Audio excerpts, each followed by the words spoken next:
श्लोक नंबर 33। मोही मुनि की अपेक्षा निर्मोही गृहस्थ श्रेष्ठ है।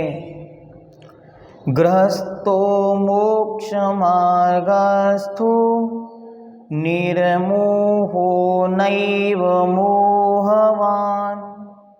अनगारो ग्रही श्रेयान् निर्मोहो मोहिनो मुनिः। गृहस्थो मोक्ष मार्गस्थो निर्मोहो नैव मोहवान। अनगारो गृही श्रेयान् निर्मोहो मोहिनो मुनिः। निर्मोहा अर्थात मोह मिथ्यात्व से रहित। गृहस्थः गृहस्थ, मोक्ष मार्गस्थः मोक्ष मार्ग में स्थित है। मोहिनी कर्म से रहित जो गृहस्थ है, मिथ्यात्व से रहित जो गृहस्थ है, जिसने सम्यक्त की उपलब्धि कर ली, अभी कोई व्रत आदि धारण नहीं किए, ऐसा गृहस्थ भी मोक्ष मार्ग में स्थित है। क्यों? क्योंकि मोक्ष महल की प्रथम सीढ़ी, ये सम्यक्त तो मोक्ष महल की पहली सीढ़ी है, तो पहली सीढ़ी पर प्रवेश करने की अपेक्षा उसे भी मोक्ष मार्गी कहा। परंतु मोहवान, मोह अर्थात मिथ्यात्व से सहित अनगार मुनि नैव मोक्ष मार्ग में स्थित नहीं है।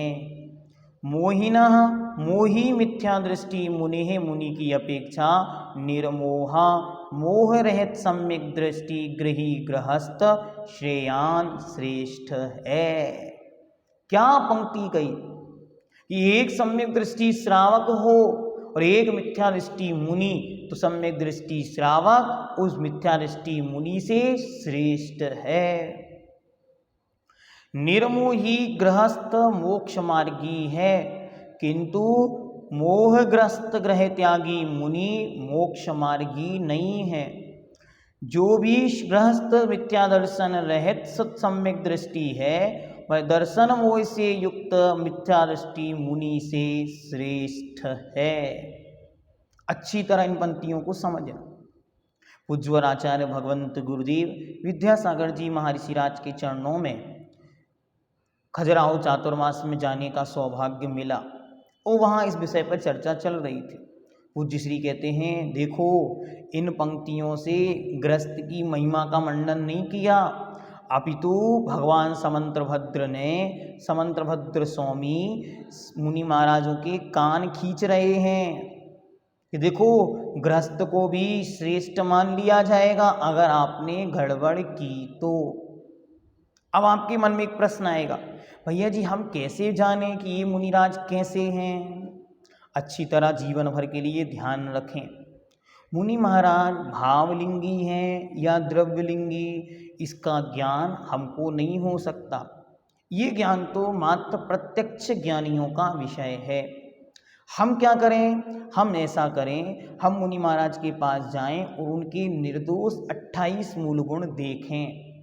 भी मुनि महाराज 28 मूल गुणों का अच्छी तरह पालन कर रहे हैं, बस भी हमारे नमस्कार प्रणाम विनय पूजन के पात्र हैं।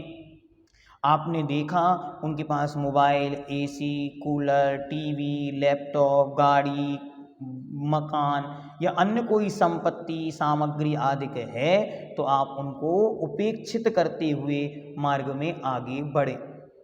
लेकिन कभी भी उनकी निंदा, व्हाट्सएप, दुनिया भर के दुष्प्रचार, इनमें आप उलझे ना। क्यों? क्योंकि आपका एक अंग है उपगूहन, तो जो आपका सम्यक्त ही शेष नहीं रहेगा तो फिर उन मुनिराज से करोगे क्या? मुनि महाराज तो हमारी श्रद्धा के अंग हैं, लेकिन श्रद्धा तो हमारी स्वयं की है।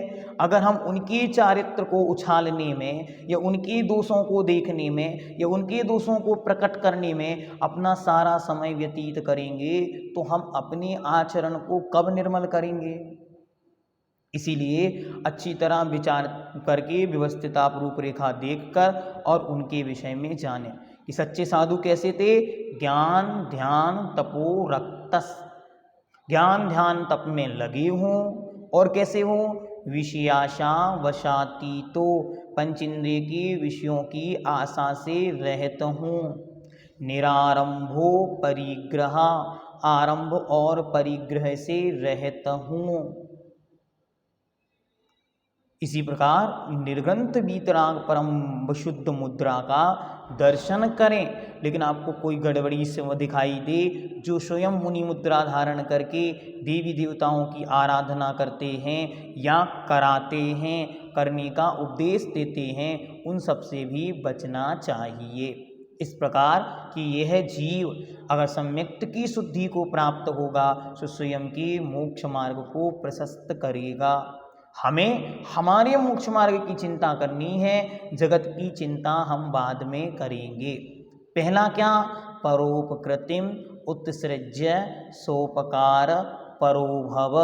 पहले अच्छी तरह आत्मकल्याण करें। क्या करके? परोपकार को छोड़ करके। आज तक हमने क्या किया? हम संसार के परोपकार में लगे रहे, इनका कल्याण उनका कल्याण, इनकी व्यवस्था उनकी व्यवस्था। बुंदेलखंडी में एक कहावत है, पहले अपना लोटा छानो, बाद में जगत को पानी पिलाना। इसलिए पहले अच्छी तरह अपने कल्याण का मार्ग प्रशस्त करें, पश्चात संसार के विषय में चिंतन करें।